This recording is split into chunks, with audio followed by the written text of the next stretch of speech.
This is the DJI Power 1000 portable power station, and after 8 months of real use between shoots, short camping trips, and a couple of at-home outages, I have a clear sense of what it does brilliantly and where it asks you to adapt. I bought it because I needed fast, quiet, reliable power I could trust on location and a way to keep my DJI drone batteries turning over without long breaks. It hasn't been perfect, but it's been solid in the areas that matter most to me. On looks and feel, it's a sturdy brick of a power station with 2 wide side handles and a clean front face where all the ports live.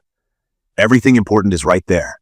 2 AC outlets with smart spacing so big plugs don't block each other, 2 USB-A ports for accessories, 2 140-watt USB-C PD 3.1 ports that can fast charge modern laptops, and DJI's SDC Lite ports that act as both high-speed drone battery outputs and inputs for solar and car charging via adapters. The color screen is bright and easy to read, showing input, output, and battery percentage at a glance. I also like the physical toggle that lets me pick 600-watt standard or 1200-watt fast AC charging without digging through menus. The top is a flat parking space for gear, which I use constantly, though it doesn't have a wireless charger built in. It's hefty, so I treat it as car portable, not something I'd hike with. My bundle included the AC cable, the car outlet to SDC cable, and a 100-watt Zigbee solar panel, which got me going right away. From my experience, the power delivery is the headline. It's a 1024 LFP battery with a 2200-watt pure sine wave inverter that's stable with sensitive gear. Pure sine wave just means the AC output is clean like a wall socket, so laptops, monitors, and audio equipment behave normally. I've run a kitchen coffee maker, my shop vac, a small air compressor, and a full-size fridge without trips. The surge headroom has handled startups that usually flicker lesser stations. At home, I've used it in UPS mode for my desktop and router. When the grid blinked during a storm, the switchover was so fast my PC didn't reboot. The fan noise is whisper quiet. I've charged it in fast mode from the wall in roughly 70 minutes many times, often going from under 10% to full while I unload gear and back up footage. Standard 600W charging takes longer, but feels gentler on the battery, which I use on slower days. On shoots, the SDC fast charging for DJI drone batteries is the secret sauce. With the right cable, I can take a Mavic 3 battery from low to flight ready in about half an hour, and the Air 3 is similar. That speed is what lets me rotate 3 batteries and keep flying with minimal downtime. If you're new to this, SDC is a DJI port that provides high-power DC tailored for drone batteries.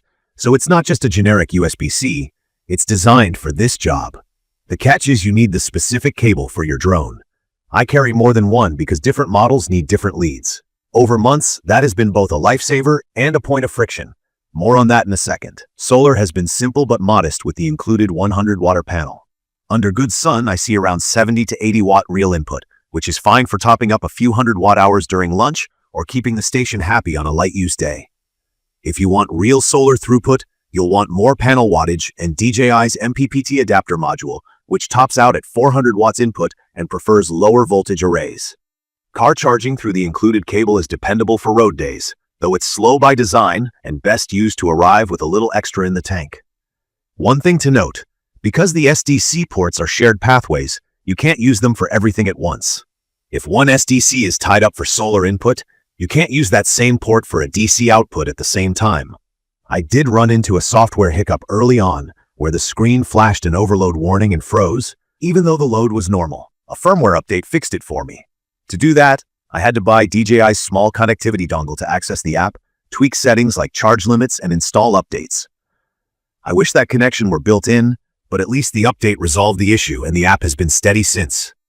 Key features I rely on are the 2200W continuous inverter with clean output, the 2 140-watt USB-C ports that can truly fast-charge laptops, the 70-minute wall recharge in fast mode, and the quiet cooling system that barely registers in a quiet room. The battery chemistry is LFP, lithium iron phosphate, which has a long cycle life, rated for thousands of full charges, and better thermal stability than older lithium-ion types. In simple terms, it should last longer and run cooler.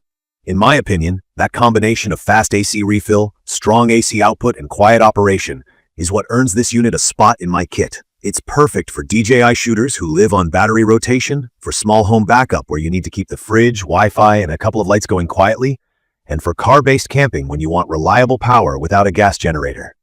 From my experience, it's also great as a field charging hub. camera batteries and laptops over USB-C, lights on AC, and drones over SDC. The build feels tough, and the all-front I/O keeps cable management simple on a cramped table. Now the trade-offs. There's no built-in 12-volt car-style socket. If you run a portable fridge, you'll need an SDC adapter, which uses up one of those ports. There's no wireless charging pad and no built-in LED light. Not deal breakers, but I do miss both on camp nights. Some important functions live behind add-ons. The app connectivity dongle, the solar MPPT module for more than basic panels, and the specific SDC cables for each drone family. That's a lot of little pieces to track. I keep a pouch just for them. Be aware that solar and vehicle charging share the SDC pathway, so you're juggling ports when you want to do multiple things. Also, with only 2 AC outlets, power strips can be handy if you're running a small desk setup. I'd recommend this for DJI drone pilots, solo creators, and small crews who need fast turnarounds, as well as homeowners who care more about quiet, dependable power and fast refills than having every convenience port built in. If your priority is a native 12-volt socket for overlanding or a power station stuffed with creature comforts, this may feel limiting without the extra adapters. If you want tight integration with DJI batteries and serious AC performance, it hits the mark. In conclusion, the DJI Power 1000 portable power station is a focused tool that trades some everyday conveniences for high performance, quiet operation, and deep DJI ecosystem support. It charges fast, runs hard loads without drama, and treats drone battery management like a first-class use case. The accessory maze is real, and I wish the app connection were standard, but after 8 months, I still reach for this unit because it delivers where it matters to me. It's a dependable part of my kit, and I expect to keep it that way for years. You can find detailed information about the DJI Power 1000 portable power station in the comments section. See you in the next video.